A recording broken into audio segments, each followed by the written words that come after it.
Hoje a nossa conversa é com o defensor público, Dr. Celso Araújo Rodrigues, que coordena o Núcleo de Cidadania da Defensoria Pública do Estado do Acre. Junto com ele, Regiane Machado, coordenadora do programa Juan, que nós vamos conhecer. Obrigado, Maíra. Me chamo Celso, defensor público, e na Defensoria Pública eu acabo coordenando os programas sociais. Nós temos 3 programas sociais, temos o Defensor Itinerante, o Defensores do Futuro e o Juan, que é um programa que atua com crianças vítimas de violência. Estou acompanhado da Regiane, que acaba coordenando também o programa Juan. Eu sou defensor responsável pelos programas e eu tenho uma coordenadora que é justamente a Regiane. E aí eu vou fazer a apresentação desse programa, que o programa Juan chama Rede Humanizada de Apoio a Meninos e Meninas. E é um programa da Defensoria Pública do Estado do Acre, desenvolvido pelo Núcleo da Cidadania. Primeiramente, eu até esqueci, tá, de fazer esse agradecimento, Maíra, pelos contatos, tá, que foram feitos aí por sua equipe, por você, para a gente também estar dando oportunidade de estar apresentando esse programa para a comunidade de uma forma geral, para a sociedade, e informar que existe sim um programa aqui na Defensoria Pública do Acre que atua com esse público mais específico, que são crianças vítimas de violência. Para começar, quem somos, né? Quem faz parte da equipe do programa Juan? Eu sou defensor público e coordenador da cidadania do programa Juan. Temos a Regiane, servidora aqui responsável pela coordenação do programa. Temos o Gustavo, o Fernando, Felícia, Gilson, a Maria Eduarda e a Adriele. Esses são as pessoas que acabam compondo a equipe do programa Juan. E aí, se você me perguntar como foi que surgiu esse programa, de que forma vocês desenvolveram? Esse programa foi idealizado a partir de um caso concreto, né, que foi o menino Juan Maico, de 9 anos. Infelizmente, ele foi assassinado pela própria mãe.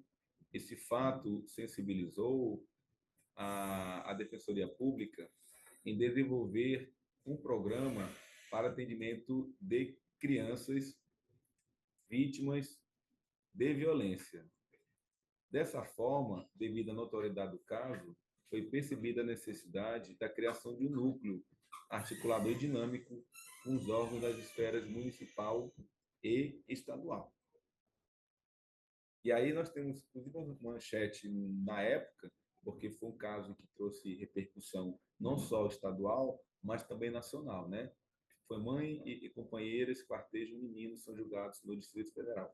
Foi um caso bastante triste na nossa comunidade e a Defensoria Pública auxiliou essa situação. Os familiares procuraram a Defensoria Pública, os familiares são de Rio Branco, aqui do Acre, e nos procuraram para a gente poder trazer o corpo da criança e assim a família poder fazer seu enterro com dignidade.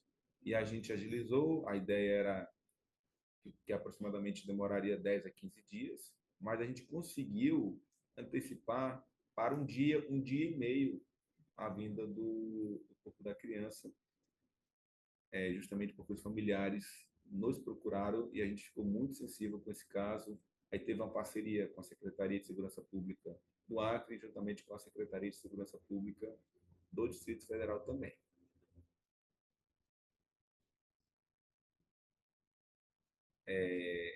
O Juan, ele tem como objetivo, Maíra, fortalecer a rede de proteção, com articulação contínua e qualitativa, visando suprir as necessidades identificadas em favor da criança vítima de violência no município de Rio Branco, tendo como objetivo maior o trabalho no acompanhamento dos casos das crianças vítimas de violência. O público-alvo são crianças, conforme preconiza, conforme diz o ECA, crianças são aqueles que têm zero, né, de 0 até 11 anos, ou seja, 12 anos incompleto. E como ocorreu o processo de implantação dessa prática? Foi a partir de reuniões que eram organizadas aqui na própria Defensoria Pública para a criação de um fluxo um fluxo de atuação do programa com a rede de produção do município de Rio Branco, e também representantes do Estado do Acre. O que foi que nós fizemos? Nós fizemos reuniões periódicas, todas as semanas, para a gente conhecer como é que era o atendimento, o fluxo de atendimento da Secretaria Municipal de Educação, da Secretaria de Saúde, dos conselhos tutelares. E aí nós fomos conversando com cada um, dentre outras instituições que também conversamos durante vários meses, mas sempre uma vez por semana. E a gente, a partir daí, a gente conheceu a rede e o fluxo de cada instituição. A partir daí, nós idealizamos também o nosso fluxo interno do programa Ruan. Eu vou fazer só uma ressalva, tá? Maíra, nesse trabalho do programa, né, que foi implantado em 2022, esse diálogo com a rede, ele não existia, tá? A rede de proteção, nós sabemos que ela tem uma execução dentro do município, e o vínculo na implantação, ele foi estipulado justamente com a Secretaria de Educação Municipal, no caso, representada pela professora Nabirra Pistene, aqui no nosso município, né? Porque o Ruan mesmo, ele nasceu como um projeto piloto, né? Para justamente alinhar esse trabalho de proteção com a rede. E onde que estão as crianças, né? Dentro das escolas. Então, a mesma criança que chega no Ruan, ela passa pelo CRAS, ela passa pela Secretaria Municipal de Saúde, pelas unidades básicas. Então, a rede mesmo, eu tenho um CRAS, por exemplo, na minha abrangência de bairro, né? Tem um CRAS, mas a escola, ela não sabe qual de fato é a função do CRAS, quem são os profissionais que ali atuam. E o Ruan, na sua implantação e dentro dos seus objetivos, ele fortaleceu e aproximou essas instituições, principalmente a educação.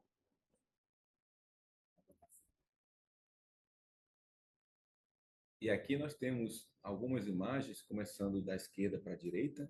A imagem número 1, reuniões organizadas pela equipe da Defensoria para a criação do fluxo de atuação do programa Ruan, com a rede de proteção. Então, fizemos reuniões com a Secretaria Municipal de Educação, que é a SEMI, Secretaria Municipal de Saúde, a SENSA, SARDH, que é a Secretaria Estadual Municipal de Direitos Humanos, Ação Social. E a imagem 2, nós já temos uma cooperação técnica, assinatura do termo de cooperação técnica com a Secretaria Municipal de Educação, no município de Rio Branco, e também com outras secretarias, com o município de Rio Branco, aqui representado naquele momento pela secretária da pasta.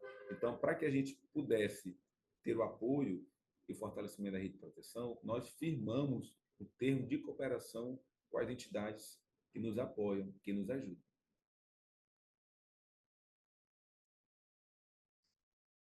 E a imagem número 3 aqui, da esquerda para a direita, nós temos a cerimônia, né, de implantação do programa Ruan na Defensoria. Aí participaram desse momento os avós paternos da criança.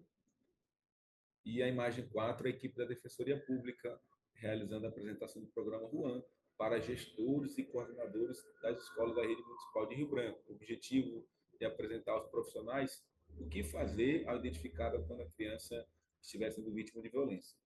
Por que é importante, né, Regiane, essa capacitação dos gestores? Porque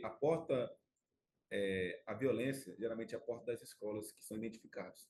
A gente acaba tomando conhecimento, muitas das vezes, que as violências acontecem através das escolas, quando os alunos, quando as crianças, eles fazem algum tipo de desenho ou dizem uma coisa que possa identificar que aquela criança esteja sofrendo algum tipo de violência.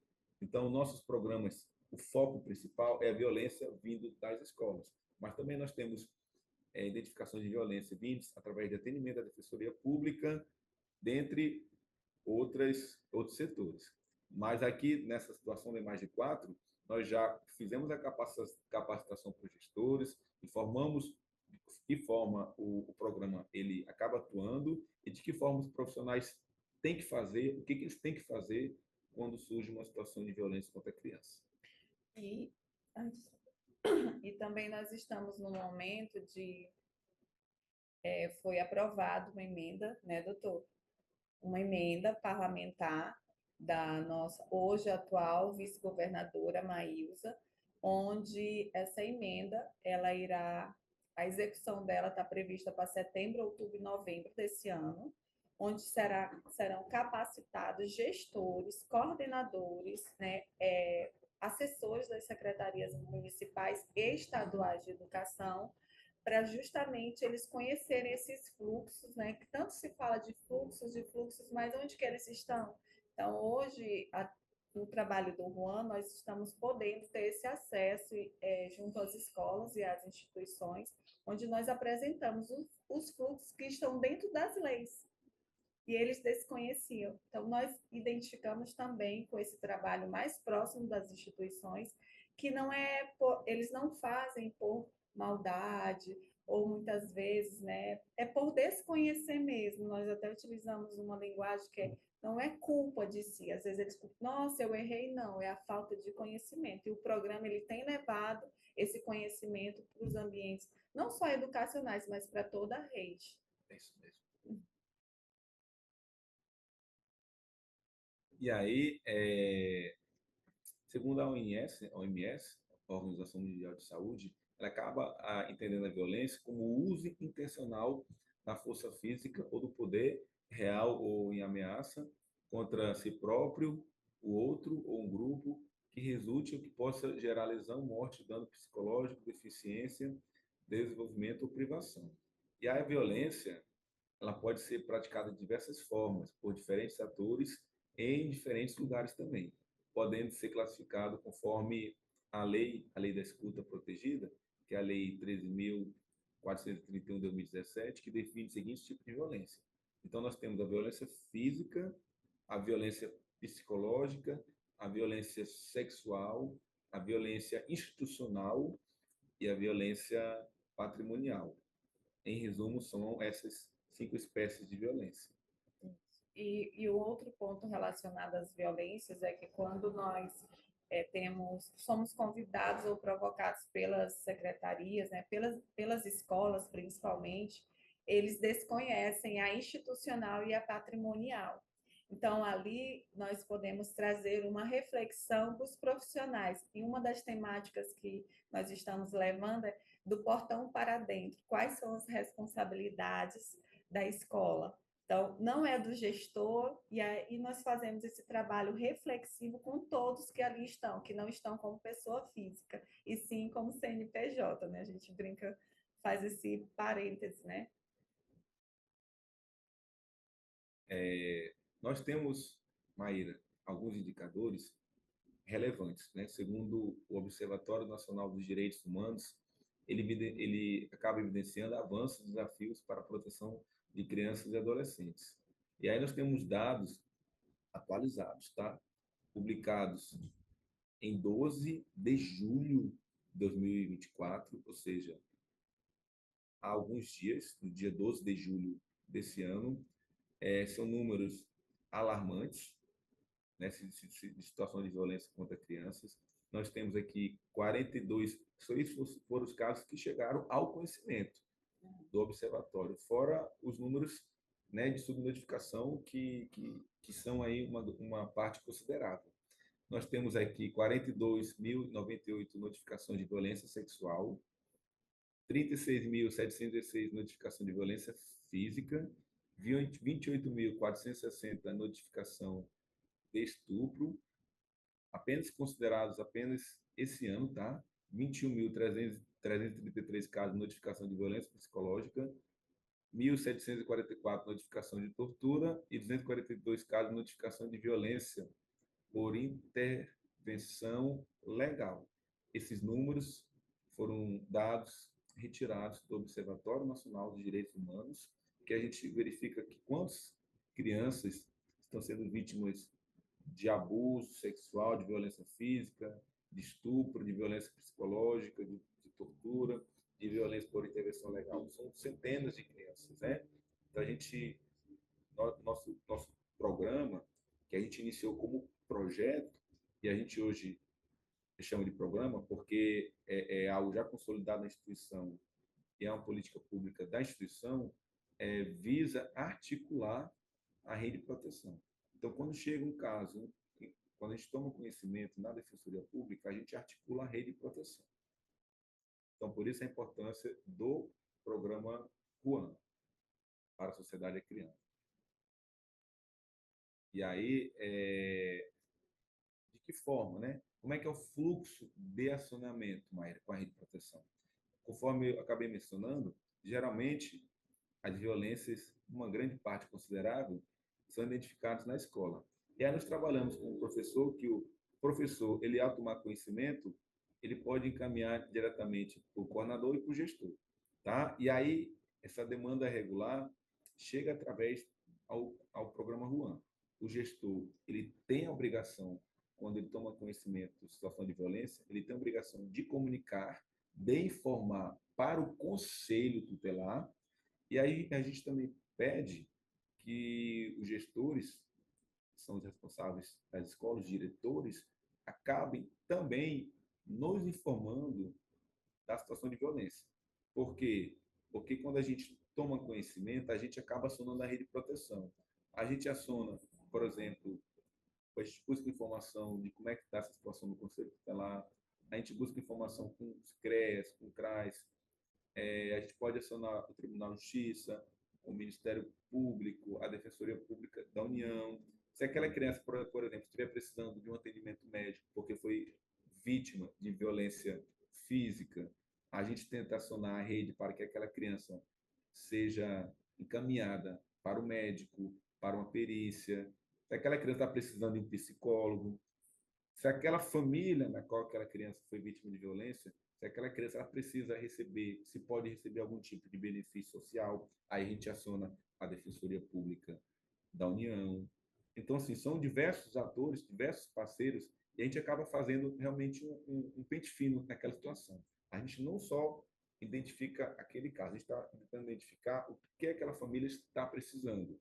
Às vezes, até com medidas protetivas de afastamento da criança do lar, quando aí o pai ou a mãe, né, são, ou ambos são autores da prática da violência. Então, a gente acaba articulando a rede, baseando, encaminhando informações para a rede, para que essa rede nos auxilie.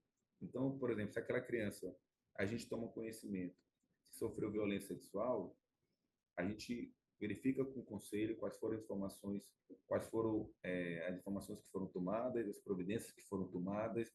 A gente verifica com a delegacia se já há alguma investigação em andamento.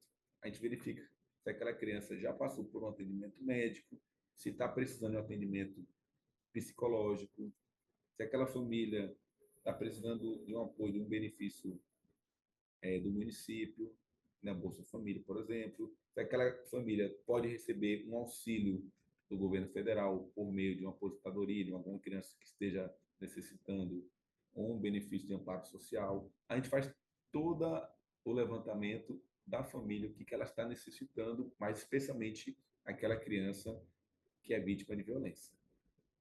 E só um parêntese também na parte que envolve a delegacia. Só para você ter, né, dimensão da situação, a atual delegada, a Carla Fabiola, ela é muito parceira do programa e ela assumiu a especializada há menos de um ano. Então, todas as demandas que nós encaminhamos do programa têm uma atenção ainda mais ampliada pela delegacia, né? E teve casos que até tenho reforçado isso quando nós dialogamos com as escolas, que quando a rede trabalha, que eles falam muito, ai, mas a justiça é muito morosa, tudo é muito moroso. Eu disse, mas quando a rede trabalha alinhada, a justiça, ela cada um fazendo o seu papel, os processos eles são julgados com mais rapidez. Por que nós falamos isso? Porque um caso que ainda vai aparecer em vídeo, né? Nós vamos compartilhar essa ação exitosa, chegou ao nosso conhecimento pela escola em julho do ano passado, e em fevereiro desse ano ele já foi julgado. Então, quando as pessoas, né, dentro da rede, que a rede é feita de pessoas, faz o seu papel alinhado, dá certo no final. Então, isso é das práticas exitosas dentro desse alinhamento de fluxo. E aí, Maíra, se você me perguntar que as crianças, né, Celso, por que vocês resolveram atuar com crianças, né? Porque nós tínhamos já um programa os itinerantes defensores do futuro, que é para adolescentes, e faltava realmente um programa para crianças. E as crianças, conforme já preconiza a Constituição Federal, elas têm absoluta prioridade. Não tem apenas prioridade, sim absoluta prioridade. E aí as crianças são muito sensíveis. Aí a gente pode citar aí dois motivos bastante relevantes. Primeiro, as crianças estão na formação do seu caráter, da sua personalidade. Quando são vítimas de crimes, elas podem replicar isso no futuro. Quando são vítimas de violência, podem se tornar adultos agressores. Primeiro ponto. E segundo, as crianças não têm a quem se socorrer. O adulto, sim, o adulto consegue ligar, consegue correr. E, geralmente, quando as crianças são vítimas de violência, quem que elas vão procurar? Vão procurar a família. E, às vezes, são os familiares, é a família, os que estão praticando aquela violência contra a criança. Então, por isso a necessidade realmente de termos uma articulação em rede com relação a crianças, porque as crianças realmente são hiper vulneráveis em razão dessas informações que eu acabei de repassar. E aí também nós temos um fluxo de atuação interna aqui na Defensoria Pública, ou seja, quando chega uma situação que forma o programa RUM, ele toma conhecimento. Através dos núcleos, nós temos o núcleo da saúde, o núcleo civil, né? E o SDH1 e SDH2, que são núcleos de atendimento, e quando eles tomam conhecimento que existe uma situação de violência contra crianças, eles acionam o programa RUAN. Então, o programa RUAN pode ser acionado através das escolas, que acabam diretamente encaminhando as informações para o programa RUAN, e também através do atendimento da Defensoria Pública, de um dos núcleos, que acabam também nos informando da situação de violência que está acontecendo contra a criança. Então, eles acabam nos informando e, a partir daí, a gente pode tomar algumas medidas, Maíra. A gente pode acionar a equipe disciplinar para fazer uma visita técnica institucional, que às vezes é importante fazer uma visita técnica institucional e, se for o caso, emitir algum tipo de relatório que pode basear os colegas que atuam, a colega que atua no subnúcleo de direitos humanos. Nós temos aqui a defensora pública, a doutora Juliana Calbiano, que atua no subnúcleo de direitos humanos. Então, a gente acaba municiando, repassando muitas informações para ela, e ela acaba, como órgão de execução, propondo medidas, às vezes, de afastamento da criança da mãe, dentre outras medidas. Mas a gente funciona aí como esse núcleo articulador de repasse de informações. Então, chegando aqui no programa RUAN, podemos acionar a equipe disciplinar. A equipe disciplinar pode fazer uma visita técnica institucional e, a partir daí, fazer um estudo do caso, elaborar relatório e assinar a rede de proteção, que é o CREAS, CRAS, Delegacia, Conselho Tutelar, Secretaria Municipal de Educação, Secretaria Municipal de Saúde, dentre outros. Nós já fizemos vários estudos de casos, praticamente, né, quase todas as semanas. Toda semana nós temos estudos de casos com crianças, e a partir daí nós chamamos todos os parceiros. De que forma a gente vai proceder, vai encaminhar essa situação? Então, nós chamamos Ministério Público, secretarias, Tribunal de Justiça, né, o NAT do Tribunal de Justiça, que é muito importante, o NAT, os conselhos tutelares. A partir daí, a gente faz o estudo de caso e faz os encaminhamentos. Essa atuação em conjunto com a rede. E tem sido muito positiva esses momentos. Inclusive, eu fiquei assim muito, eu vou falar assim, algo até pessoal, né? Que eu nunca tinha escutado de uma técnica de uma casa de acolhimento aqui na nossa cidade, que é o Educandário, onde acolhe essas crianças, né, em vulnerabilidade. E aí a técnica falou assim: nossa, nunca nenhuma instituição colocou toda a rede dentro de um órgão como a defensoria, né, ou tem mais órgãos, mas naquele momento ela estava fazendo referência à defensoria, colocou toda a rede de proteção, cada um com seu olhar técnico diante daquela situação para fazer os encaminhamentos. E nesses estudos de caso, nós estamos vendo assim o quão é exitoso as instituições dialogarem entre si. Então, cada um já teve situações, só para você ter ideia, que nós saímos de um estudo de caso já com encaminhamento de acolhimento das crianças, alinhados pelo olhar de todos os técnicos. Não era de uma pessoa, porque o juiz, ele é humano, né? O promotor, ele é humano, o defensor, ele é humano. E nós estamos sucintos ao erro, né? E aí, nesses momentos dos estudos de caso, onde se tem o olhar de toda a rede, os encaminhamentos eles são mais assertivos. E isso tem sido muito positivo. É isso mesmo. E aí, a inovação na prática do programa Juan, Maíra. A inovação do programa Juan consiste em seu caráter articulador, conforme já mencionei. Nós somos um núcleo, programa Juan, um programa que visa articular, buscando junto com as instituições parcerias, seja elas governamentais ou não governamentais, a troca de informações e atuação em conjunto para proporcionar o melhor acolhimento para essa vítima, evitando assim a revitimização e os impactos negativos da violência na vítima da criança. O programa ele apresenta um fator importante de contribuição ao fornecer apoio psicossocial desde o conhecimento da violência que é vivenciada durante e pós a conclusão do processo, com consequente monitoramento do destino dessas crianças, evitando assim novas violências. Nesse momento, só para você ter ideia, enquanto nós estamos aqui, o técnico do programa, né, o Fernando, ele está indo acompanhar uma outra profissional que trabalha também com direitos humanos de uma outra instituição e uma visita domiciliar, porque a família está em sofrimento após, né, descobrir que a filha estava sendo vítima de violência. Então, toda a família está precisando ser acolhida por alguma instituição. Aí, nisso, nós alinhamos para que o Fernando, enquanto psicólogo, faça esse acolhimento, identifique as necessidades da família, para que, quando chegar na defensoria, as informações que ele levantar nesse local, nós fazemos os encaminhamentos junto à rede. Isso mesmo. E aqui nós temos várias matérias aqui, pegamos ao menos algumas de dezembro de 2023 para cá, né?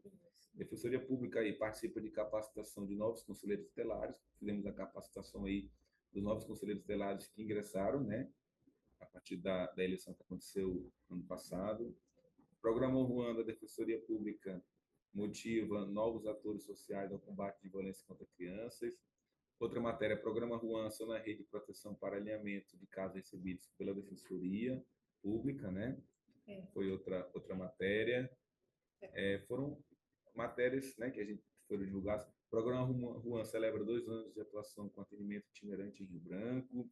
Defensoria Pública do Acre lança cartilha de proteção na escola em comemoração de 2 anos do Programa Juan nesta sexta-feira. Temos a nossa cartilha, tá, Maíra? Essa cartilha são orientações sobre violência contra a criança no contexto escolar. Praticamente, ela é direcionada para os gestores escolares. Quais são os sinais que identificam a violência? De que formas devem proceder? Nós fizemos uma cartilha muito educativa e ilustrativa, e aí quem acabou ilustrando foi o nosso Fernando, que hoje é nosso psicólogo, era nosso estagiário. Posteriormente, a gente acabou contratando como psicólogo, trabalha com a gente, foi ele que acabou meio que colocando as informações na cartilha, né? Ele colocou os desenhos e a gente colocou as informações. Mas essa cartilha está muito bacana, muito bonita, né? Com imagens, ilustrações, ó. De que forma os gestores escolares eles têm que fazer, de que forma eles têm que proceder, aonde procurar. É uma cartilha, né? E o que não fazer também. Não fazer também, porque eles não podem fazer. Entre as orientações, né, se apresenta os sinais, né, os possíveis sinais, o que fazer quando a criança procura ajuda, tem perguntas, né, e logo abaixo tem mencionando as orientações, e também aqui fala um pouco da legislação, da rede de proteção. O sigilo não é silêncio, é um dos pontos que está dentro da cartilha. Aí fala-se do conselho tutelar e no final dela, né, tem os contatos da rede aqui da nossa cidade, promotoria, Tribunal de Justiça, Conselho Tutelar, Disque 100. Então, todos esses... Eu ainda sinto que ainda está faltando para a gente inserir aqui os fluxos, né? Como que é o... Mas ainda vai dar certo, vai dar certo. Inclusive, também os sinais de violência, né? Os tipos de violência. Os tipos de violência. Então, o professor ele acaba lendo, fica bastante esclarecedor. O professor vai dizer, poxa, eu não sabia que tinha esse tipo de violência patrimonial, violência psicológica, violência institucional, o que que eu vou fazer? Ah, eu tenho que comunicar. Então, sigilo não é silêncio. Que sinais a criança ela indica quando ela é vítima de violência? O que que eu devo fazer? O que a criança deve fazer? E a legislação, a rede de proteção, né? Aí informa aqui que sigilo não é silêncio, como deve proceder. E os contatos, né? Então, está bastante comunicativo essa cartilha nossa da Defensoria Pública do Estado do Acre. Não, Regiane? Nosso sonho é propagar aí para o O restante aí do Estado e do país, se Deus quiser. E aí nós temos algumas matérias também. A Defensoria Pública lança cartilha de proteção. Na escola celebra aniversário do programa Juan, foi outra matéria. A Defensoria tem 2 programas concorrendo ao Prêmio Novar e recebendo visita de consultora também. E também nós temos, a Defensoria apresenta programa de cidadania para a diretora de Arte, Cultura e Integração Comunitária da UFAC. E programas da Defensoria Pública são apresentados durante o alinhamento de programação dos 34 anos do ECA. Inclusive, amanhã, né? Amanhã estaremos lá também. Amanhã estaremos fazendo uma apresentação do programa Juan para a sociedade civil também e aos gestores. Então, a gente praticamente toda semana tem Essa a é forma. recente. E aí, recentemente, ó, Defensoria garante vagas em creches para crianças e famílias hipossuficientes, através do programa Juan, que aqui é uma constante falta de creche, e aí a gente acaba acionando, acaba recebendo a informação, acaba tomando, né, como órgão articulador, as providências cabíveis. E aí foram 4 crianças, informações que recebemos, que estavam sem creche, e aí ajuizamos a ação e acabou sendo julgado, concedendo-se a liminar de imediato para a concessão de creche para essas crianças. E outra situação que eu achei assim bem bacana é o seguinte: muitas famílias procuravam o Ministério Público e agora procuram o programa. Depois desse tipo de ação, né, que vai sendo divulgada na cidade, aí as famílias têm procurado a Defensoria. Inclusive, outra pauta que nós também procuramos divulgar é justamente que a Defensoria, de fato, é quem tem a missão de garantir os direitos. O Ministério Público ele tem sua missão, mas a sociedade ela não desconhecia esse papel institucional. Nosso atendimento aqui é diário, né? 700 a 800 pessoas procuram a Defensoria diariamente em todo o estado, né? Tanto capital como no interior. E aí que nós temos, Maíra, a atuação da equipe do programa Juan, né? Nós temos uma visita domiciliar, na imagem à esquerda, visita domiciliar em parceria com a técnica de referência do educandário, Rosimeire, no domicílio de uma criança, após a inserção familiar, que aconteceu em julho de 2023. Do lado direito, outra imagem, que é a visita domiciliar em parceria com a técnica de referência do CREAS, PARC, para compreender a realidade das crianças e auxiliar nas necessidades da família também. Né? Na zona rural, né? Essa é na zona rural. Parte é na zona rural. Então, nós atuamos não importa se é urbano ou rural, onde a criança está, a gente vai em busca desse trabalho, né? Com a rede. E detalhe, nós levamos a rede junto. Vamos lá. Teve uma situação, foi muito bacana essa, que nós chegamos numa casa que quem nos provocou foi um agente, um capitão da Polícia Militar. Então, ele nos trouxe uma situação dentro de um bairro aqui conhecido da cidade, conhecido como Cidade do Povo, e lá estava toda são crianças, né? O caso daquela questão, né? Que a mãe veio a falecer depois. Tá? Então, a mãe estava em cima de uma cama totalmente dependente, as crianças vulneráveis, uma pessoa com deficiência, assim, bem complexa, e o irmão de 12 anos é que fazia os cuidados com ela. Então, nós colocamos, esse dia a gente tem até fotos, né? Toda a rede, chamamos a unidade de saúde, chamamos o CAP, o CRAS, chamamos todos os agentes, inclusive foi assessores da Defensoria, do Núcleo de Saúde, para fazer a intervenção já conjunta dessa situação.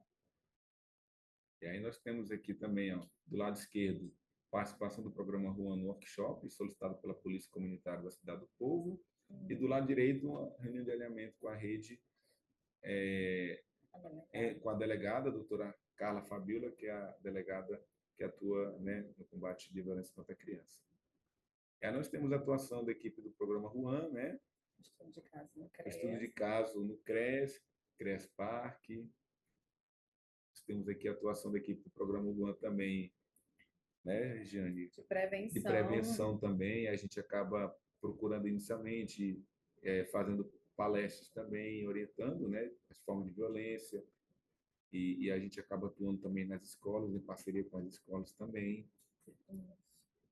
E essas visitas institucionais, elas aproximam muito a defensoria da escola. Uma das coisas que ocorreu até num diálogo com o gestor, ele disse assim: Regiane, não que eu duvidasse de você, porque eu disse assim: hoje, diretor, bom dia, me apresentei, né, numa mensagem do WhatsApp, porque eu ligava, ele não atendia, aí eu comecei a passar mensagem.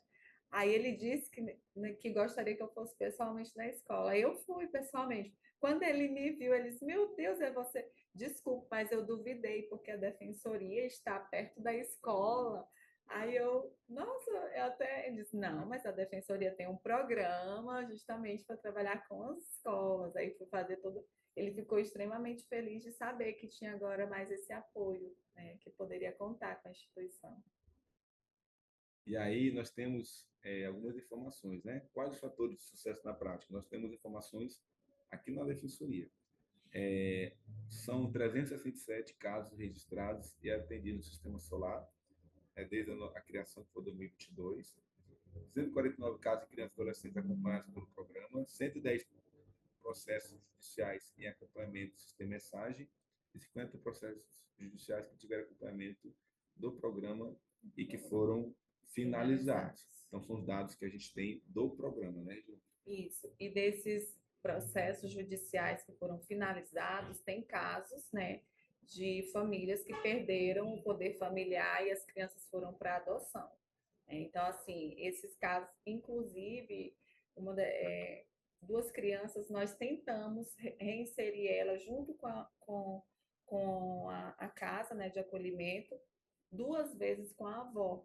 Não deu certo. A própria avó procurou a vara da infância e disse que estava sofrendo ameaças por parte, né, do filho dela, então ela preferiu entregar as crianças do que ficar correndo aquele risco.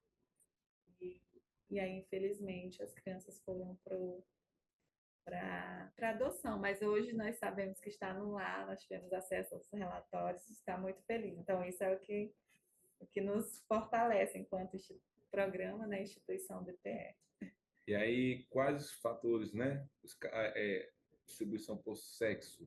Nós temos 116 casos, 118, desculpa, de sexo masculino e 131 do sexo feminino. Então, maior quantidade de vítimas de crianças que chegam até a nossa informação, nosso conhecimento de sexo feminino.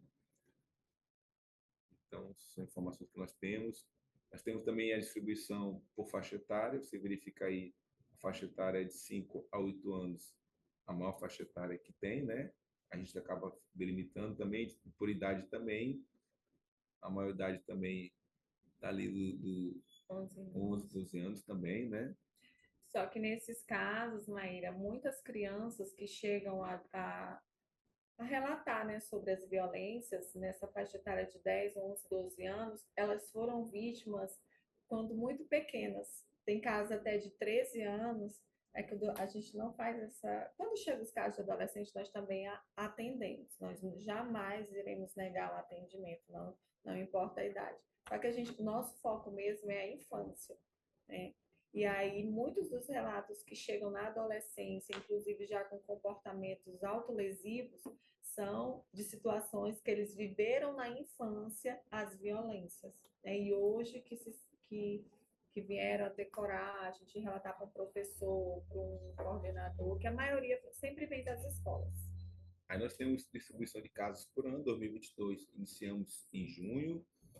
Aí 2023, 57 casos, 2024 aumenta 34%, porque nós estamos ainda praticamente quase, né, passando um pouquinho na metade do ano.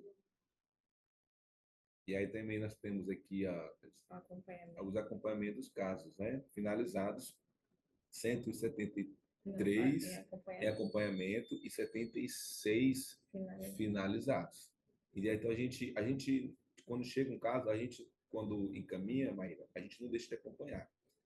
Chega ao conhecimento da Defensoria Pública e a gente faz a articulação em rede, a gente não deixa de acompanhar. Não é só porque nós encaminhamos, por exemplo, para a delegacia algumas informações, ou que encaminhamos para a secretaria solicitando médico, que a gente deixa de acompanhar. A gente não para.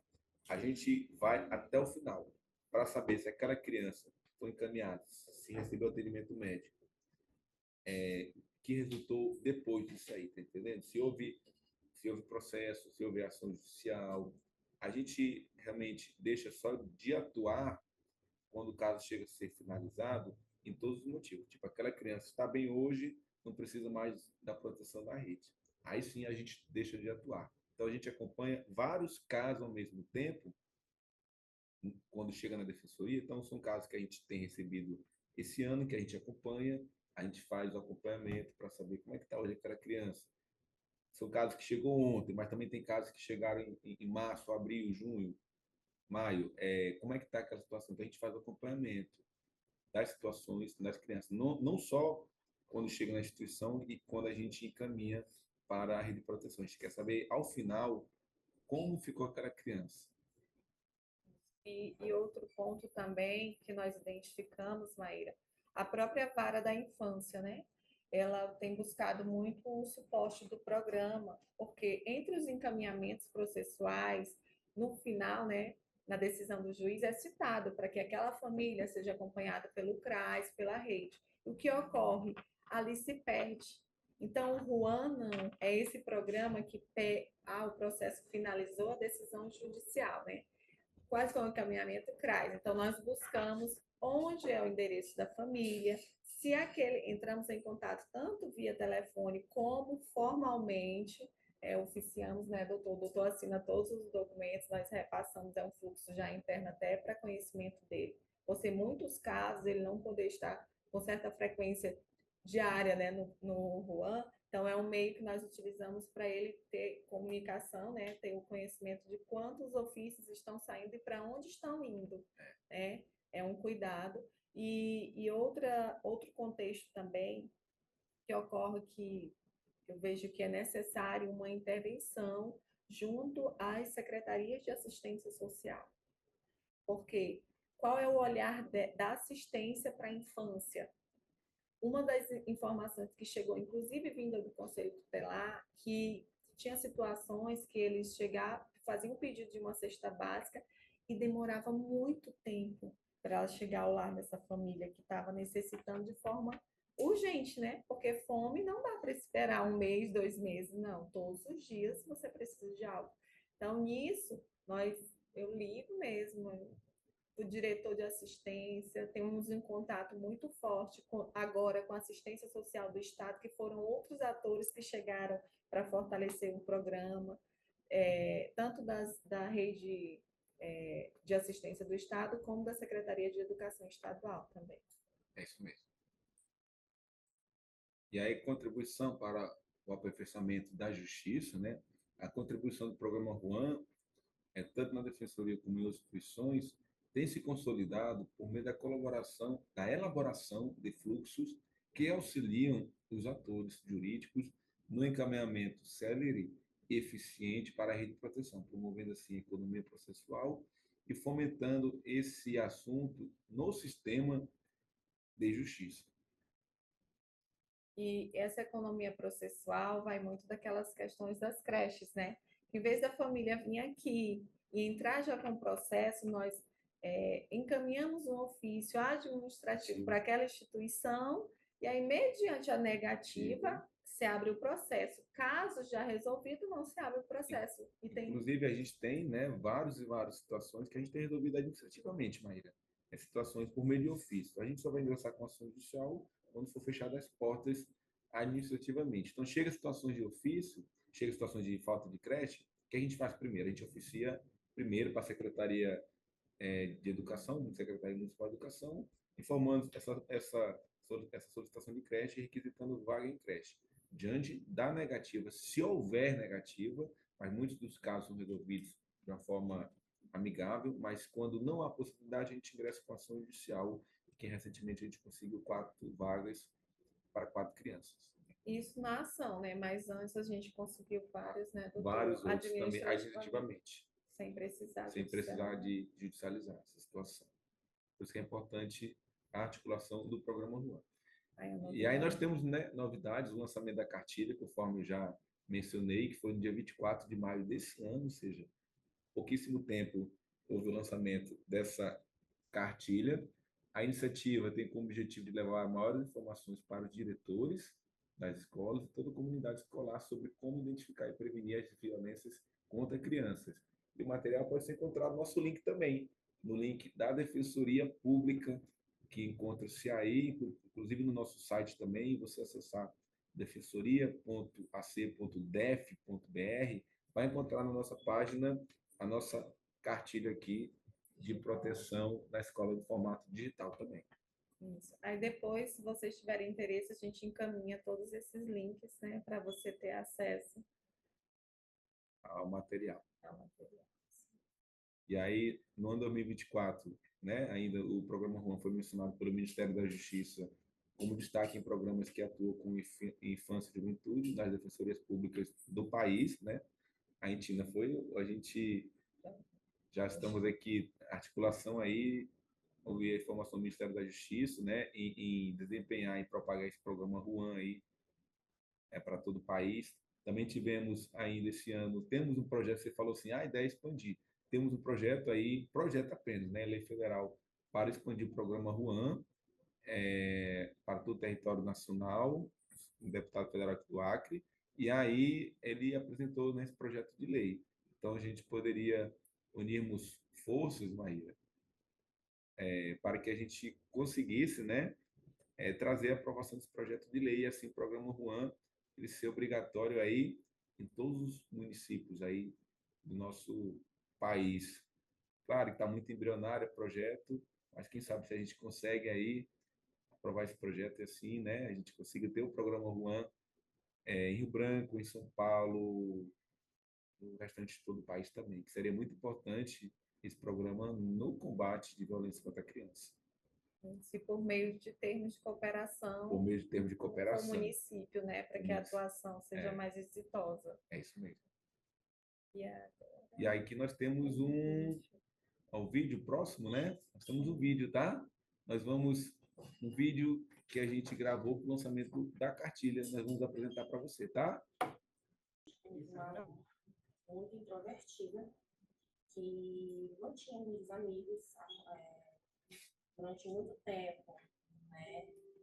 Era retraída, Dá para ouvir? chegou ao ponto de ter desavenças com meninas da sua turma.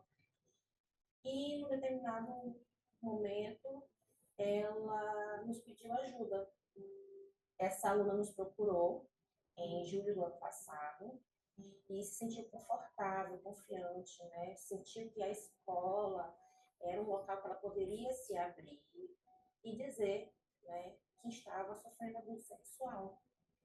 E nesse momento foi que eu lembrei do projeto. Pegamos a cartilha que nós recebemos no dia e fizemos a ligação para o projeto Juan e pedimos ajuda, pedimos socorro para ajudar essa criança. E a ação foi rápida, porque ela nos procurou por volta das 8 horas da manhã, às 11 horas da manhã, essa criança já estava sendo acolhida. E atualmente ela não se encontra mais no estado, né? Ela está em companhia do pai e o seu agressor atualmente encontra-se preso. E se nós não tivéssemos participado da palestra que foi feita na Secretaria de Educação do Estado, nós não saberíamos como agir numa situação dessa. Porque em 16 anos de educação, nunca nenhum aluno tinha chegado para mim e relatado alguma situação de abuso, seja ele qual for, sexual, institucional, né? E ela se sentia confortável de falar. E nós tivemos que buscar forças para ajudar essa aluna a passar por esse momento, a denunciar o seu agressor. E se não fosse o projeto Juan, isso não teria acontecido de maneira tão ágil. Nós nunca estamos preparados para passar por uma situação que envolva violência contra a criança e adolescente. Mas depois que eu conheci o projeto Juan, participei das palestras, eu me sinto preparada, né, para lidar com isso e ajudar as crianças e adolescentes da minha escola. Eu, como pai, né, tenho o direito de de ter o acompanhamento da minha filha, né? E na época, a minha ex-companheira, nós nos separamos, e ela levou a criança para Cruzeiro do Sul. Eu com essa minha filha, nós tínhamos um relacionamento muito bom, né? Que eu brincava com ela, a gente, toda tarde, nós ia passear de bicicleta, eu fazia o almoço dela, no café da manhã ela pedia para fazer uma sopinha de bolacha para ela. Era o papai dela que fazia para ela. E chegou um certo momento que a minha esposa quis separar e disse que ia levar minha filha para Cruzeiro do Sul. E depois, ela levantou, ela abriu um processo contra mim, né? E para poder me afastar da minha filha, né? Porque me querendo a guarda unilateral da criança e que só para mim atingir, para me abalar, né? E até o momento eu fiquei bem assim, atrás de saber notícias da minha filha, e corria para um lado, ia para o outro, procurava o Ministério Público, procurava a Justiça, né? Várias pessoas para poder me auxiliar. E eu não estava tendo esse auxílio.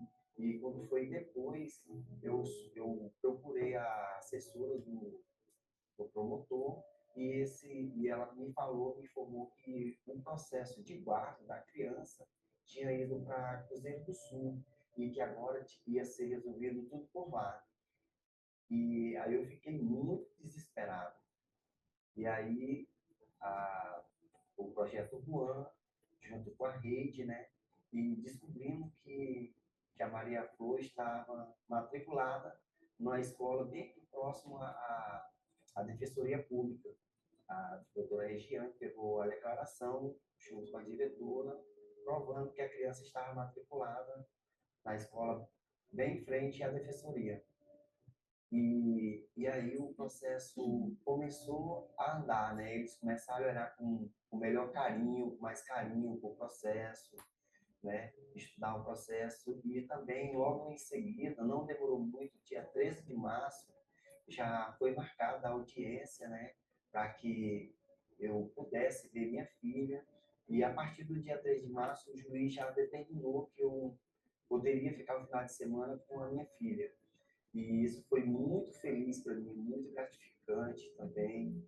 Eu estava com muita saudade da minha filha. Eu achava que eu não iria mais poder ver minha filha.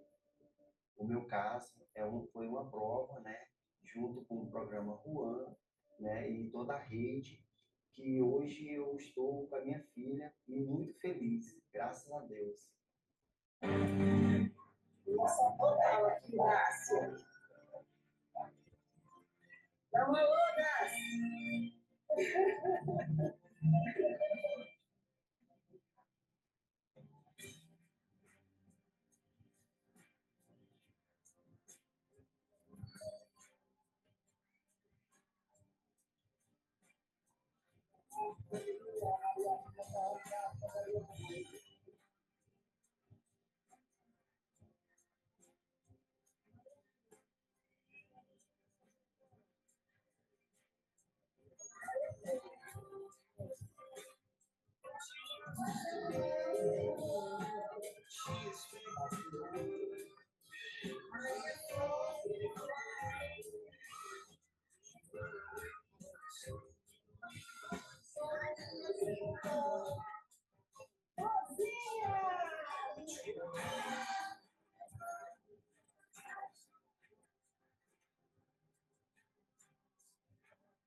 Foi só um videozinho bem curto de 2 casos que a gente acompanhou, mas você falou, foram 300 e 300 e 300 e alguns casos que chegaram para a Defensoria Pública.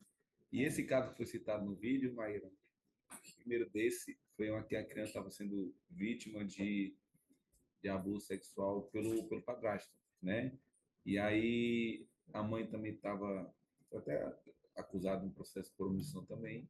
E aí a gente conseguiu encontrar o pai biológico, que estava morando no Paraná, e aí o pai não tinha conhecimento do abuso sexual, A gente encontrou o pai biológico tomou conhecimento, veio para o Acre, entrou com um processo de guarda, Guarda conseguiu unilateral. a guarda unilateral e a criança foi embora para Paraná e lá encontra-se muito feliz com o pai biológico. E não quer ver a mãe.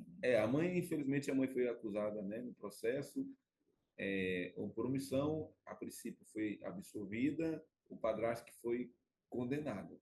Mas aqui, esse primeiro caso foi um dos casos que a gente apresentou como caso, e o segundo foi o caso Sebastião, que estava muito tempo sem ver a filha, foi afastada do processo de divórcio, né? E aí acabou nos procurando posteriormente, vindo aqui todas as semanas, ele vinha toda semana aqui, toda semana, saber como é que estava a situação, e a gente articulando, procurando, tentando dar uma celeridade, conseguimos, enfim, ele encontrar sua filha. Hoje ele tem uma relação muito próxima com sua filha. E esse caso, assim, o primeiro caso, eu não te nego, né? Foi, assim, um caso que foi um gatilho na minha vida. Porque naquele caso, nós nos envolvemos diretamente, podemos até falar na execução mesmo, né? Não é um papel do Juan, mas para proteger, pela proteção. Porque o Juan, ele tem um perfil assim, articulador, mas de acompanhamento, se realmente, né, está sendo, se as instituições estão acompanhando o caso em si, que é bem delicado. E naquele momento, fomos nós que encontramos o pai, que a menina não tinha contato nenhum. E sabe como? Pelo Instituto de Identificação. Foi por lá que nós encontramos uma tia em contato com, claro, com a chefia, né, com a gestão daquele órgão. E essa tia que tinha nas suas informações, né, seus documentos pessoais que estão inseridos dentro do sistema, um contato. E foi ela que repassou o contato dos avós paternos, e através dos avós paternos, vendo na defensoria, nós já linkamos com o pai, e o pai, claro, que em desespero, já quis logo vir para a cidade, não sabia do que ocorria com a filha. E aqui o pai veio, foi algo até que eu posso dizer coisa de filme, porque ele esteve na defensoria, os avós, e nós alinhamos o quê? Que o pai chegaria na sexta-feira. Como o avô paterno ainda tinha um elo com a mãe, foi pedir para que a mãe deixasse a menor ir para casa dele passar o final de semana. O pai chegou no sábado, já ficou, e na segunda-feira de manhã ele veio para a defensoria entrar com processo de guarda. Ele já não entregou mais a filha, né?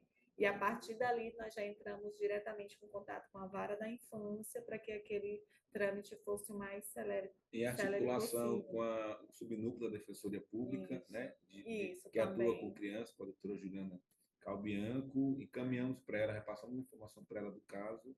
E abriu o processo. E abrimos aí com pedido de guarda. Então aqui Isso. foi um vídeo que apresentou duas situações, mais de centenas que nós recebemos durante esse período, né? E o caso do seu Sebastião, eu quero mencionar aqui que nós encontramos a Maria Flor pelo censo escolar. Então, o censo estava aberto e foi por um contato, né, de um colega, que nós já até trabalhamos juntos, que é responsável por esse acompanhamento, né?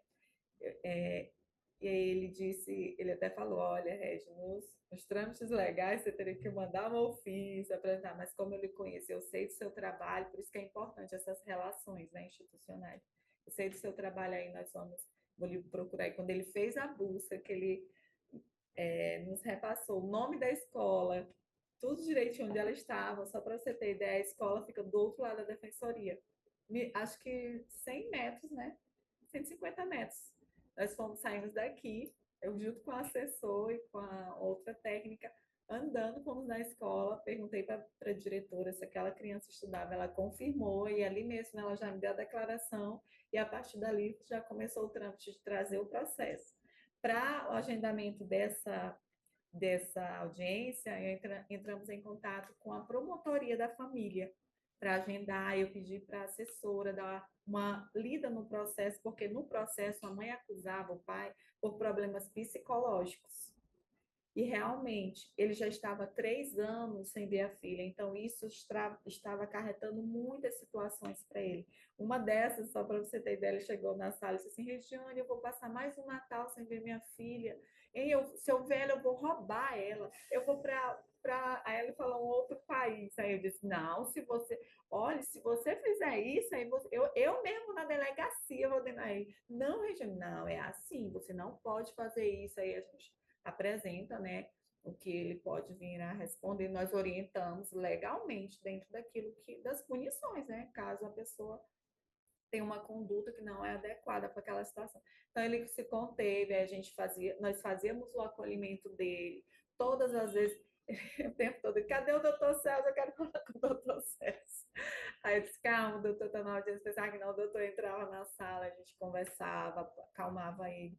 Sei que, resumindo, esse caso do seu Sebastião, ao entrar direto, né, nesse contato com a promotoria, em 5 dias a promotoria já foi marcada a audiência. Com o juiz, né? Com o juiz.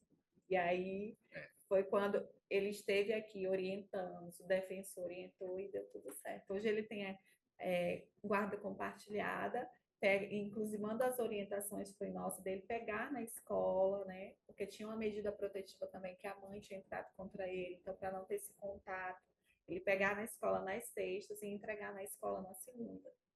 E aí, eu até brinquei com ele, que ele sumiu da defensoria. Ele todo dia estava na defensoria, praticamente. Agora não vem mais. Graças a Deus, porque o problema foi solucionado, né? Isso. Nosso objetivo é resolver os problemas.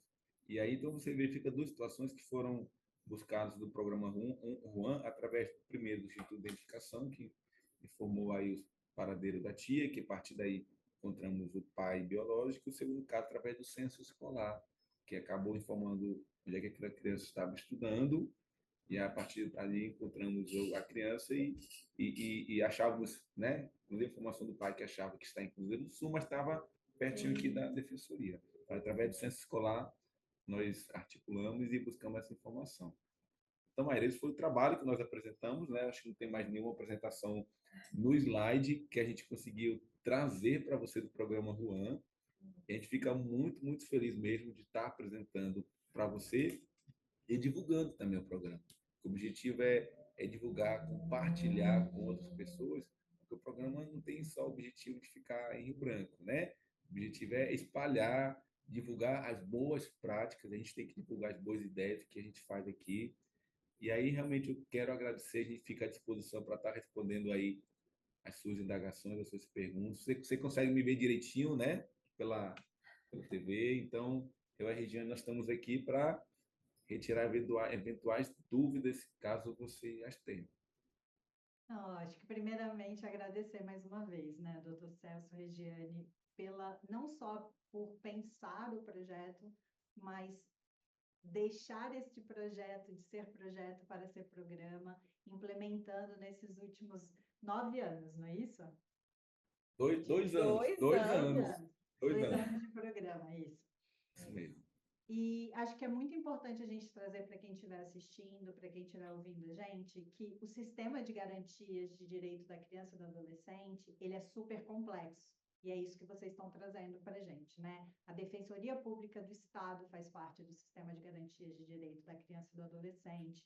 A gente tem as unidades de saúde, os postos de saúde, a gente tem CRAS, a gente tem CREAS, a gente tem as escolas, as delegacias, e aí a gente tem que lembrar, tem escola estadual, tem escola municipal, a gente tem todo o sistema do judiciário, a gente tem as secretarias de esporte, a gente tem as secretarias de cultura, e às vezes as pessoas acham que quando a gente fala do sistema de garantias de direito da criança e do adolescente, a gente só está falando de lei.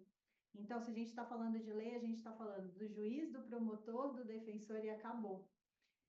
E vocês estão trazendo a atuação da Defensoria Pública do Estado para além do eixo de defesa da criança e do adolescente. E eu acho que isso também é muito importante, a gente compreender que o sistema de garantias de direito, ele tem 3 eixos, né? Então, a gente tem a defesa, a gente tem o eixo do controle, a gente tem o eixo da promoção, em que a Defensoria tem, através do Estatuto da Criança e do Adolescente, a possibilidade de atuar não só naquele processo judicial, mas como vocês estão trazendo, vocês têm a possibilidade de articular a rede, de reunir a rede para promover o que já está disposto na nossa lei, que esses encontros intersetoriais estudo de caso, isso tudo está na nossa legislação, mas a execução, a implementação disso em cada território, em cada município, é algo que fica nas mãos das instituições que se sentirem mais habilitadas, mais confortáveis de fazer essa reunião. E não é algo tão simples, mas vocês estão trazendo o que o contato institucional que vocês estabeleceram ao longo das carreiras de vocês, assim como a vontade de proteger crianças, reúne. Porque é a primeira vez que eu ouço uma atuação tão próxima da Defensoria Pública do Estado em um projeto social, que uma Defensoria Pública que está trazendo, olha, a gente não só atua no momento do processo judicial, a gente acompanha a implementação das diretrizes que forem estabelecidas durante o processo, dos acompanhamentos institucionais, eu acho que vocês trazem também de uma forma que não é num lugar de apontar erros ou faltas, mas sim num lugar de fortalecer a rede. O tempo todo vocês estão trazendo isso, fortalecer a rede. E que às vezes pode ser algo que as pessoas achem que, olha, fortalecer a rede é então ter mais profissionais? Também. Mas fortalecer a rede, quando a gente traz o apoio de um órgão tão importante quanto a Defensoria Pública do Estado, que vira e fala assim, olha, gestores, olha, professores, vocês que estão na ponta, como que a gente identifica as violências? E, por exemplo, essa cartilha eu acho super importante depois vocês passarem o link para a gente, porque a gente consegue disponibilizar na descrição do vídeo, né, para as pessoas terem acesso, porque, de fato, algumas violências não são tão evidentes de serem identificadas. E a gente também não pode exigir que um profissional, antes dele ter a capacitação do que são essas violências, que ele saiba identificá-las. E muito importante, como vocês trouxeram, que eles saibam o que eles devem fazer e o que eles não devem fazer, né? Sim. E aí, assim, eu queria trazer um pouco de quais foram os desafios. Onde que vocês, antes de começar a ver os casos exitosos, aqueles desafios que vocês falaram, olha, acho que a gente pode atuar fortalecendo a rede dessas e dessas formas, porque eu imagino que pela carreira que vocês têm, pelos longos anos de atuação dentro do Acre, vocês já foram identificando, e não é à toa que vocês se somam nessa equipe e já começam uma atuação que em 2 anos teve um impacto tão grande. É isso mesmo, né, Maíra? Agradecer aí os elogios, que a gente, como você falou, a gente não consegue trabalhar só. A gente sempre, sozinho a Defensoria Pública não consegue fazer nada. A gente trabalha com articulação de rede, com parcerias, com a comunidade escolar próxima, com a sociedade próxima. E é esse o papel da Defensoria Pública. Ela foi criada pela Constituição Federal de 88 justamente com a finalidade de estar próximo da sociedade. E estamos fazendo isso através dos 3 programas sociais. Aí você me falou dos desafios, eu acho que os primeiros desafios foi a gente entender de que forma o programa poderia ajudar. A gente, no início, conversou com as secretarias, com os órgãos, para entender o fluxo de atendimento, mas eu acho que o primeiro desafio e o principal no início foi a gente entender como é que a gente poderia contribuir para a redução, para ajudar essas crianças que são vítimas de violência. Ou seja, como é que a Defensoria Pública pode colaborar? Porque nós já tínhamos o defensor itinerante, tínhamos defensores do futuro que atuam nas escolas também com adolescentes, e agora a gente queria um programa que fosse dado sensibilidade e visibilidade para crianças. Então a gente iniciou-se a partir daí com essas conversas com as secretarias, que eu acho que foi o primeiro desafio, né, Regiane? E a parte Reunir, né? reunir, entender como é que Reunir. funciona, porque a gente não sabe como é que funciona a rede de proteção. Então vamos reunir. E a gente passou praticamente 2 a 3 meses só com reuniões que aconteciam todas as semanas. O primeiro passo foi entender como é que é a articulação de cada órgão, conforme você mencionou, e aí conhecer os parceiros, conhecer as pessoas, firmar termo de cooperação. A partir daí a gente tinha algo já palpável que a gente pudesse já desenvolver. E esse processo ele é muito dinâmico. porque a gente sempre vai ajustando de acordo com as nossas necessidades. Esse programa, ele não é estático, ele não é assim, dessa forma que vai ficar. Sempre a gente vai mudando de acordo com as necessidades. Aí apareceu as necessidades de fazer estudo de caso, de fazer relatório, que é algo que a As gente visitas, visita, que né? é algo que não estava no Não início, tava. no nosso pensamento. Mas é algo que a gente vai mudando e vai melhorando, adaptando o projeto de acordo com as necessidades. Até porque, Maíra, uma das coisas que nós identificamos que como que nós poderíamos dar veracidade aos fatos se nós não fôssemos ao domicílio daquela criança, mostrar a real situação. Só para você ter ideia, semana passada, né, na quarta, foi quinta-feira, nós fizemos um estudo de caso aqui, que 5 crianças foram para acolhimento. 5 crianças foram para acolhimento. Só que a questão não era de violência em si. A mãe, ali, faltou só orientações contra aos comportamentos que ela apresentava na repreensão com os filhos, porque quando a técnica do acolhimento entrou em contato comigo, ela falou da seguinte pauta, que Regiane é muito mais um caso de assistência social do que de violência em si, de acolhimento. Então, a forma como elas... E ela trouxe essa reflexão, é algo que a gente passa a refletir. É tanto que a própria técnica que veio representando a vara da infância, ela disse que ao sair da vara, ela compartilhou na própria equipe do NACH, disse, vocês vão ver como isso é um caso mais de assistência do que de acolhimento. E foi um fato. Então, as formas que a mãe repreendia as crianças eram adequadas? Não. Porém, agora ela está com 5 crianças em acolhimento. Existe uma medida protetiva de afastamento. Quem pode retirar? Somente o juiz. E aí, o que ocorre? Uma mãe que está grávida de 7 meses, que nós descobrimos, não está se alimentando por essa a situação atual, quer dizer, está fragilizando até a condição, né, de saúde do bebê que está em seu ventre, por algo que poderia ter sido dialogado com a rede. E naquela abordagem foi feito o acolhimento. E detalhe, dentro de 2 escolas da rede, as crianças foram acolhidas em uma escola, uma delas na escola da rede municipal e as outras na rede estadual. E aí você para-se para refletir, meu Deus, o que eu fiz, né? Então, essa situação nós colocamos, nesse dia o CRAS de referência da abrangência estava presente, o técnico veio, então nós já fizemos os encaminhamentos e também acolher aquela mãe, ver o quanto que ela estava em sofrimento.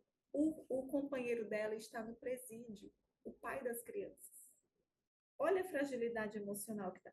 As condições que a técnica encontrou o domicílio dela, meu Deus, de partir o coração, ao ponto das crianças fazerem as suas necessidades fisiológicas em um saquinho e jogar em um buraco, porque não tinha banheiro. Nós estamos em 2024. Então, e amanhã, está agendado para amanhã, eu irei fazer o atendimento dessa mãe junto com a técnica da casa, né, de referência, para que eu possa, pela primeira vez, ouvi-la, porque é outro cuidado que nós também temos, né, doutor? Nós não atendemos o possível violador, mas o nosso foco é a proteção da criança, justamente para que nós não como é que eu posso dizer? Fique sensibilizado. Sensibilizado com o relato do adulto, porque isso ocorre muito nas instituições. Eu escutei o adulto, né? Aí eu esqueço a criança, não, mas aquela mãe é muito boazinha, ela é assim, mas é a criança, o meu foco é a criança.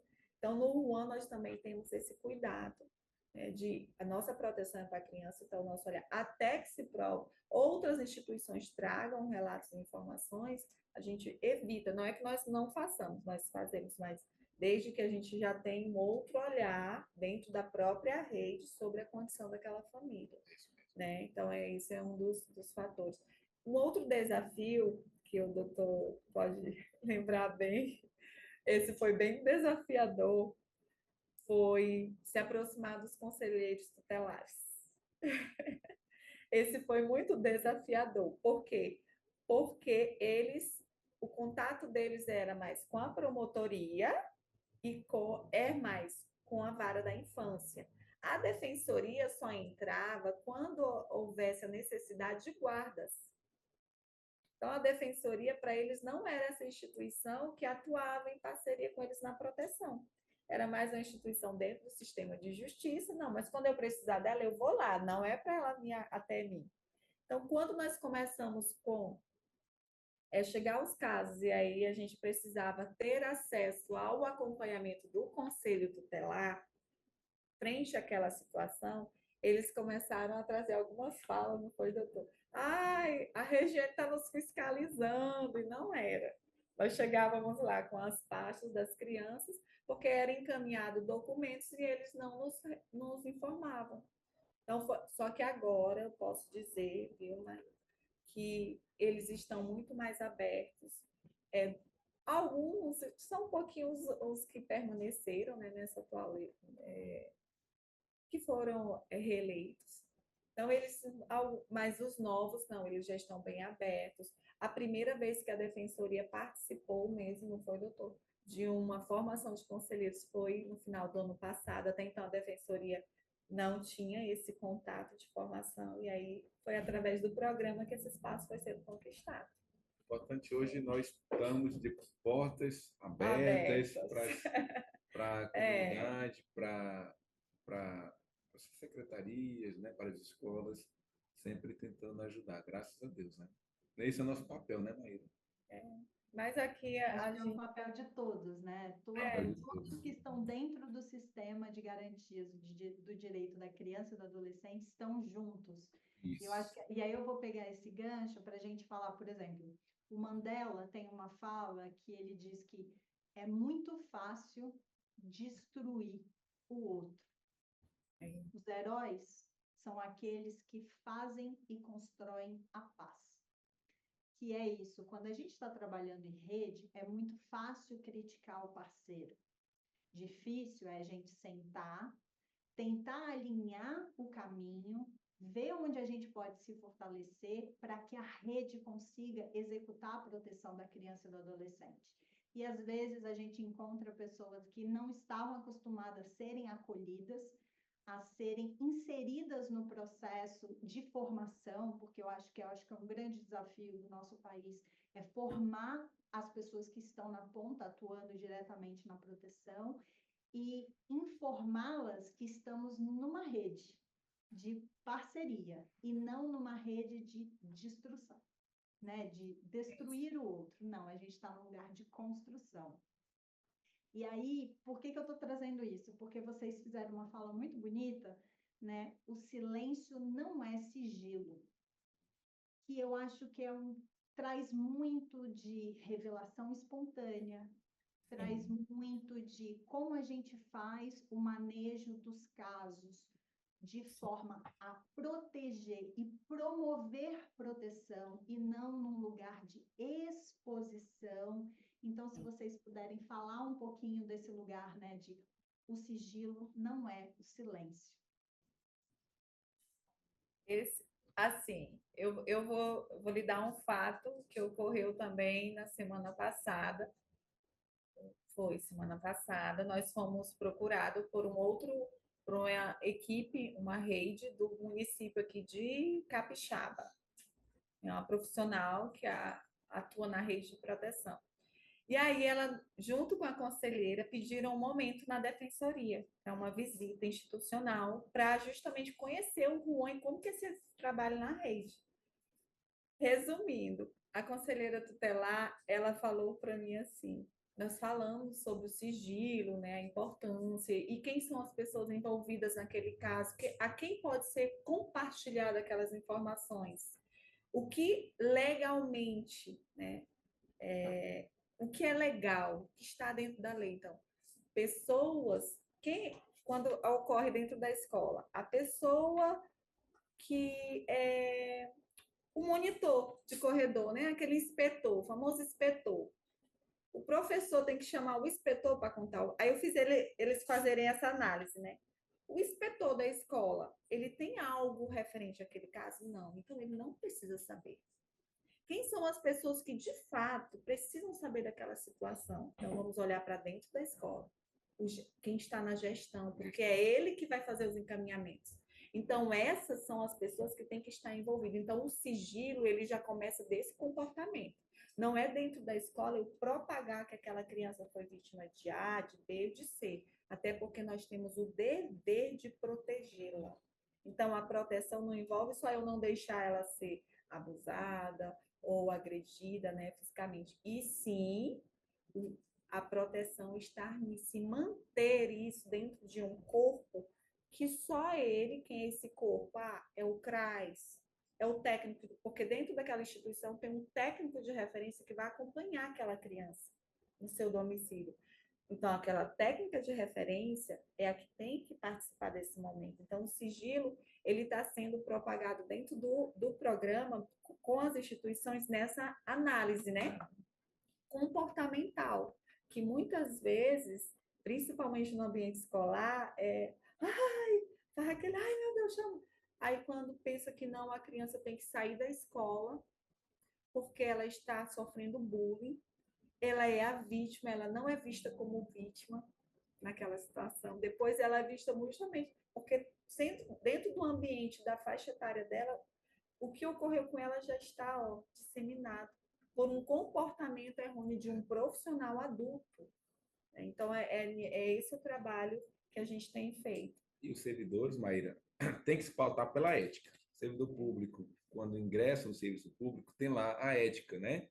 Então, ele tem que dever de comunicar, porque é obrigação do servidor público comunicar qualquer ilegalidade e violência é ilegalidade. Agora, ele tem que comunicar para a pessoa que é responsável. Ele não tem que comunicar para B, C. Se é um professor, ele tem que comunicar para quem? Para o diretor. O diretor é aquela autoridade máxima naquela escola. Então, o diretor, a partir daí, faz a devida comunicação. Ele não tem que se omitir dessa informação, achando, eu não vou comunicar porque outras pessoas vão saber e aí as outras pessoas vão comunicar. Ele não pode ficar divulgando informações para outros professores e sim o dever de comunicar apenas para o diretor da escola. E a gente fala isso. Inclusive, o diretor da escola pode responder por, por alguma infração, caso não dê a notificação, caso não faça a notificação. Para ser diretor, tem bônus e tem ônus. O bônus, né, talvez um aumento, um reajuste na questão salarial, mas também tem os ônus. Você é o responsável daquela escola. Então, qualquer coisa recai sobre o diretor. O diretor, ao tomar conhecimento, ele tem sim o dever de comunicar ao conselho tutelar. E aí a gente pede também que seja informado para a defensoria, para a articulação da rede.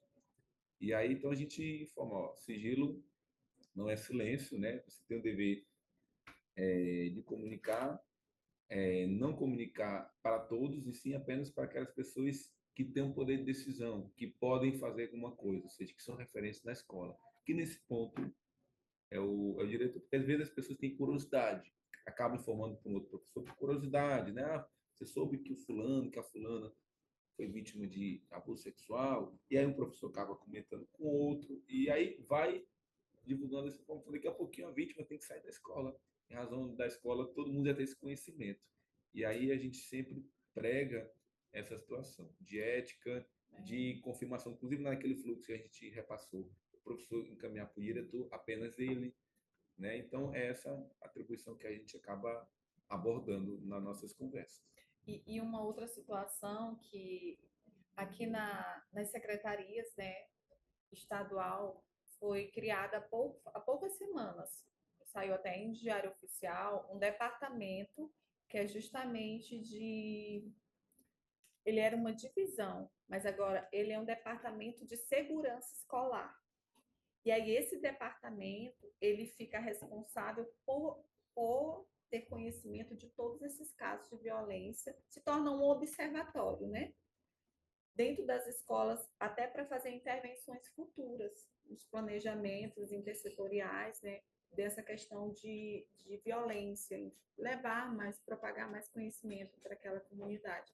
Então, a Secretaria Estadual de Educação, ela ela, dentro do seu organograma, né, foi implantado esse departamento, que é de segurança escolar. E hoje nós temos um contato muito direto, que é na pessoa até da Mila, né? A Mila, que já é parceira no programa Os Defensores do Futuro, e agora com esse trabalho junto com o programa.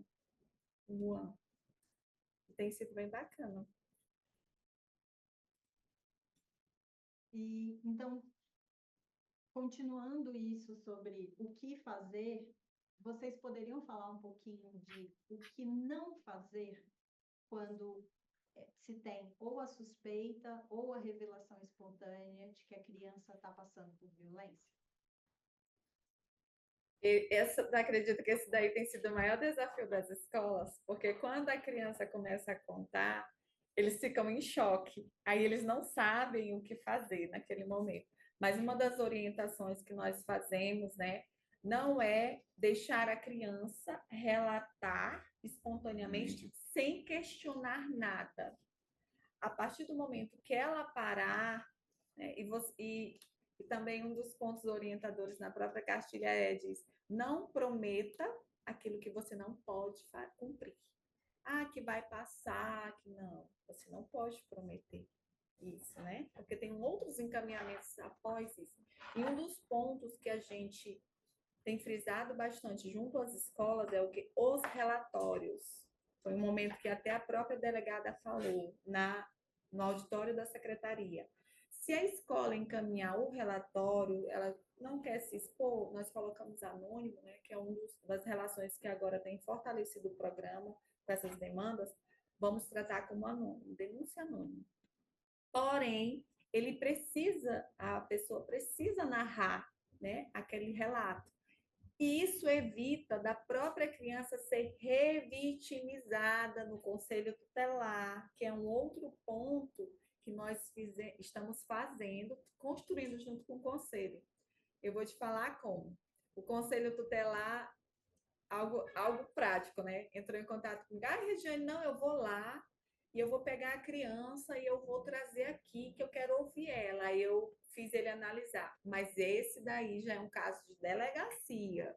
Então, você vai trazer a criança para o conselho e depois vai levar lá para a delegacia? Não, vamos lembrar da lei da escuta protegida.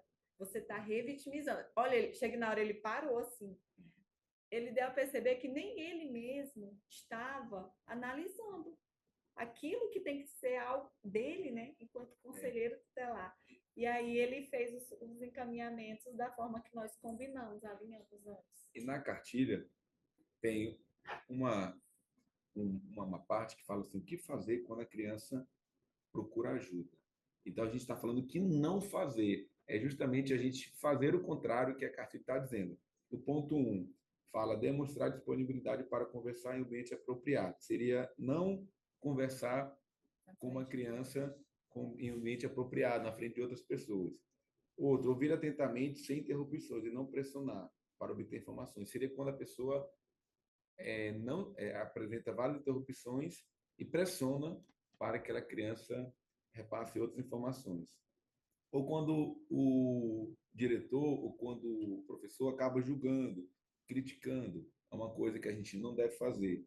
Manter-se nervoso, né? Tem que, na verdade, manter-se calmo. Quando faz muitas perguntas, na verdade, a gente tem que fazer o mínimo de perguntas e numa linguagem muito acessível para a criança.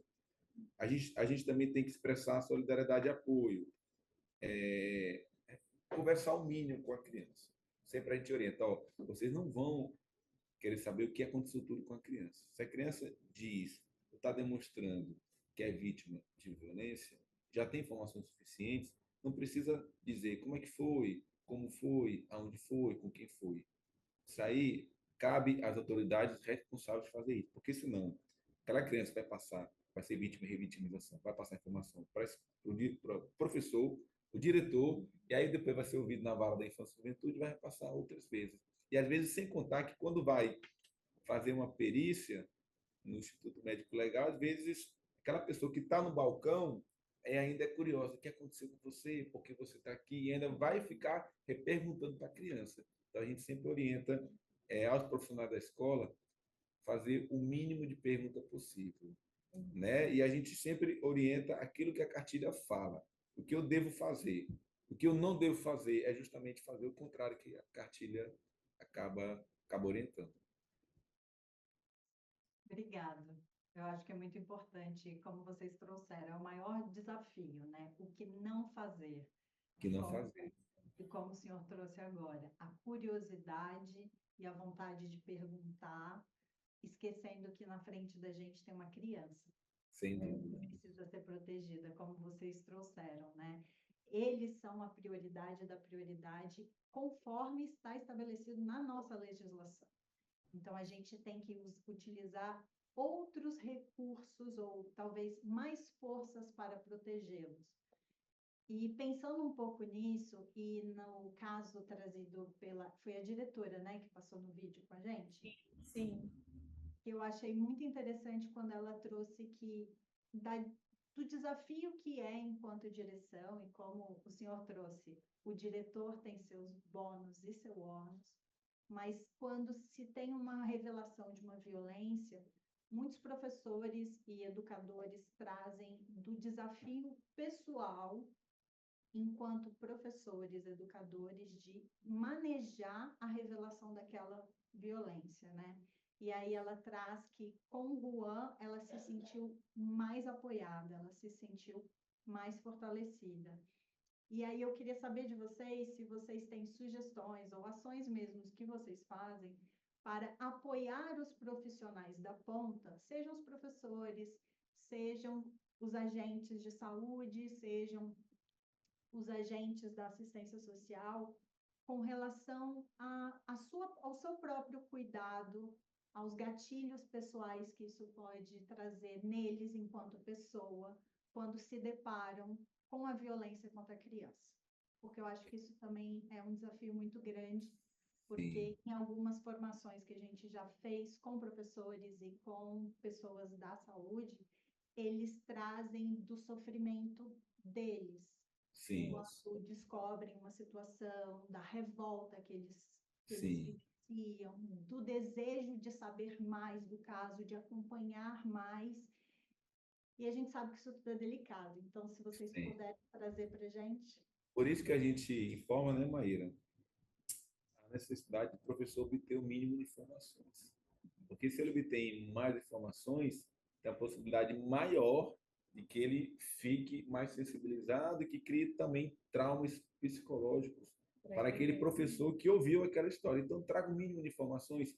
E aí a gente se apresenta na escola, eu, a Regiane e toda a equipe, a gente vai até onde a escola está, aos gestores, com o objetivo de sensibilizar. Nós somos a Defensoria Pública, também a gente não é nosso objetivo apenas propor ação judicial, nós estamos aqui também para ajudar vocês. Ajudar em que sentido? Informar que existe um programa que está próximo da escola, que quer ajudar vocês com essas informações. Então, a gente apresenta o programa, apresenta de que forma a gente trabalha, o que a gente faz, e a gente acaba disponibilizando nossos contatos. Isso acaba meio que se aproximando da gente mais da escola. Às vezes, eles enxergam essas instituições que lidam com a justiça, né? Algo muito distante, muito frio, e a gente tem se aproximado da escola nessas conversas, nessas reuniões de apresentação. Então, essa nossa confiança que nós adquirimos foi através dessa capacitação. Inclusive, amanhã tem uma outra, que é de apresentação a outros gestores da sociedade civil organizada. Então, cada vez mais que a gente vai a possibilidade, onde essas pessoas estão, aí a chance maior dessas pessoas adquirirem nossa confiança, conhecerem o nosso programa, e aí a gente ter mais possibilidade de que o programa tenha mais êxito. Mas a partir da nossa ida até onde os professores estão, a nossa apresentação de uma forma muito objetiva, né? Muito concreta, uma forma muito real da forma como a gente trabalha, uma linguagem muito acessível para aqueles profissionais que estão. E aí, enquanto eles menos tiverem conhecimento do caso, melhor para eles, melhor para a criança que deixa de ser vítima e revitimização e melhor para os professores, porque a gente que trabalha aqui com esses, então a gente infelizmente a equipe também passa por esse, Eu choro às vezes muito. por esse problema psicológico também. Então a gente tenta trabalhar isso na equipe. Às vezes eu vou conversar com ele, eu estou tão mexida com alguns casos que eu começo a chorar, assim, eu não consigo, porque são coisas assim que você, e uma das situações que você está falando, essa questão do acolhimento aí da escola, é um passo que eu vejo que o programa ele precisa ter uma rede mais disponível, né, para dar esse suporte psicológico mesmo, para os profissionais que estão lá com essas situações, porque não é fácil. Vários momentos, Maíra, só em assistir o vídeo eu já estava me emocionando. Porque quando você. Ali foi muito rápido, né? Mas tudo que está por trás daquela história mexe psicologicamente conosco. E uma das coisas que a gente identificou no Juan, o doutor ele é muito ciente disso, que o Juan ele precisa de um perfil. Ele busca um perfil de profissional. Aquele profissional que ele tenha o desejo de ir para a ponta. Não pode ser aquele profissional que ele é mais aquele comportamento administrativo, interno, burocrático. É o profissional que tem essa habilidade de ir para a ponta, que tem essa habilidade de acolhimento, e também não pode ser um profissional iniciante. Ele já precisa vir com uma certa maturidade de atuação. É um dos pontos que a gente vai observando, né? Só para você ter ideia, teve servidores mesmo que reconheceram que precisavam sair do programa, que estavam em sofrimento psíquico, e, e aí um foi até para um outro programa, né? A outra já foi para um outro defensor atuar, porque realmente você, se não tiver essa resiliência, nós falamos tanto da resiliência, né? A resiliência na prática, você vai se fragilizando e o teu abalo emocional ele já é um resultado final. Então, eu não te nego. A minha resiliência, ela está no meu momento com a minha família. Quando eu saio da defensoria, que eu vou almoçar com a minha família, que aí vem outros assuntos, apesar de eu ter consciência que tem casos que estão, então, aquele momento é onde eu estabeleço a minha resiliência emocional, a minha saúde mental, e aí, no outro dia, estou novamente aqui, sabendo dos casos, precisando fazer os encaminhamentos, mas com a minha saúde mental reestabelecida, porque o bom, ele exige muita saúde mental. Eu acho que, eu acho que, primeiramente, obrigada por estar compartilhando isso, porque as pessoas às vezes acham que a gente tem que ser forte, que a gente não pode ser atravessado pelas emoções desses casos de violência, e que às vezes esses casos abalam a gente mais do que a gente imagina. Então, acho que é muito importante ouvir de profissionais que estão lidando com isso diretamente, essa, essa partilha de que, olha, a gente também é afetado. E também essa partilha de que está tudo bem se um colega não se sente mais apto ou confortável em lidar com o tema e quer trocar de área, porque a gente também precisa compreender onde estão as nossas maiores forças profissionais e onde estão os lugares que para nós ainda é um pouco mais frágil e a gente precisa trabalhar. Então, obrigada por trazer isso e também por trazer, olha, professor ou pessoa que está na ponta e que não faz parte do sistema de defesa no lugar de coleta de provas, que eu acho que é importante a gente trazer isso, né? O delegado vai coletar provas, a promotoria, o juiz, a defensoria pública vão atuar sobre essa coleta de provas, fazendo talvez um segundo momento, se necessário. Mas são essas as pessoas que talvez vão fazer as perguntas a essa criança. Não precisa ser a pessoa curiosa do Instituto Médico Legal. Não precisa ser o professor na maior das suas boas vontades, porque todos esses pequenos detalhes podem te atravessar enquanto indivíduo e te colocar numa fragilidade emocional que, junto com todas as dificuldades ou desafios da vida que a gente tem, faz a situação ou o caso pesar até muito mais. E aí, talvez, algo para a gente pensar junto, enquanto comunidade, é como que poderíamos dar apoio psicossocial a esses profissionais. Porque que bom que o Acre, Rio Branco, Defensoria Pública do Estado e Ruan criaram uma rede para capacitar os profissionais e tentar diminuir ao máximo o impacto. Mas, mesmo assim, esses profissionais, eu imagino que ainda precisem desse cuidado extra que, às vezes, a gente não tem. Então, talvez pensar nesse lugar, né, de como que a gente fortalece os nossos profissionais que estão diretamente na ponta. É isso mesmo. Nós temos aqui um outro programa, Defensores do Futuro, que lida com adolescentes, que nós trabalhamos essa parte psíquica com os professores. Nós temos Defensores do Futuro e nós temos uma psicóloga, né, no nosso programa, que ela, a Itemi, que ela faz oficina com os professores, e aí são algumas horas, alguns dias, e aí nessa oficina acabam vendo desabafo, acaba tendo essa preocupação com a parte emocional dos professores. Mas é uma preocupação nossa também, inclusive nossa, que trabalha diariamente com o programa Ruan, que trabalha com a violência, tem essa preocupação psíquica, como a Regiane falou, a gente se apega em Deus, se apega à família, também me apego em Deus, a família, acho que meu contato diário com meu filho aí sempre nos finais da tarde, isso motiva e renova as nossas energias para a gente no dia seguinte estar trabalhando. Uma das coisas que eu alinhei com ele, né, foi justamente que eu entro 7. E aí, 1 hora, 1 e pouco, eu vou para casa para me almoçar com a minha família. Porque, para mim, esse é um momento onde tem muito valor para mim. A gente consegue restabelecer nossas energias. Porque ali eu escuto meu filho de 12 anos, escuto as coisas do trabalho da minha filha. A gente ouve os problemas na defensoria, mas tenta com a nossa família mais tarde, com nossos filhos estar mais próximos, né?